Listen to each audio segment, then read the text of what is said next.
प्राचीन काल में राक्षस अपनी तपस्या के बल पर ऐसी शक्तियां प्राप्त कर लेते थे जिनके सामने टिकना देवताओं के लिए भी मुश्किल हो जाता था। राक्षस अपनी शक्तियों का प्रयोग करके आतंक और भय फैलाते थे। ऐसी ही एक घटना रक्तबीज नाम के राक्षस से जुड़ी है। रक्तबीज राक्षस का अंत मां काली के हाथों हुआ, लेकिन इस दौरान गलती से मां काली का पांव भगवान शिव के ऊपर आ गया था। आइए जानते हैं उस घटना के बारे में। एक बार रक्तबीज नाम के एक राक्षस ने भगवान शिव को प्रसन्न किया और उनसे एक वरदान हासिल कर लिया।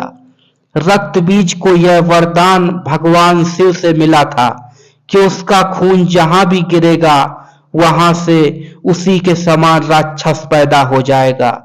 रक्तबीज को अपने इस गुण पर बहुत अभिमान था, इसलिए उसने अपनी शक्तियों का गलत इस्तेमाल करना शुरू कर दिया। घमंड में चूर रक्तबीज ने देवताओं को युद्ध के लिए ललकारा।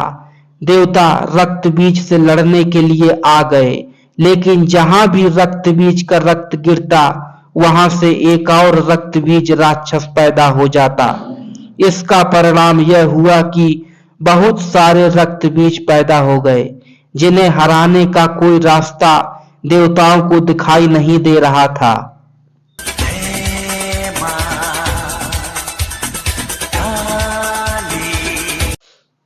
दोस्तों, घबराकर सभी देवता मां काली के पास पहुंचे और अपने प्राणों की भीख मांगने लगे। दुर्गा ने काली का रौद्र रूप धारण किया। मां काली के क्रोध को शांत करना भगवान शिव के लिए भी आसान नहीं था, इसलिए भगवान शिव काली मां के मार्ग में लेट गए। क्रोधित मां काली ने जैसे ही भगवान शिव के ऊपर पांव रखा, वो झिझक कर ठहर गईं और उनका गुस्सा शांत हो गया। इस तरह भगवान शिव ने देवताओं की मदद की और मां काली के गुस्से को शांत किया। मां दुर्गा ने रक्तबीज के वध के लिए काली का रूप धारण कर लिया।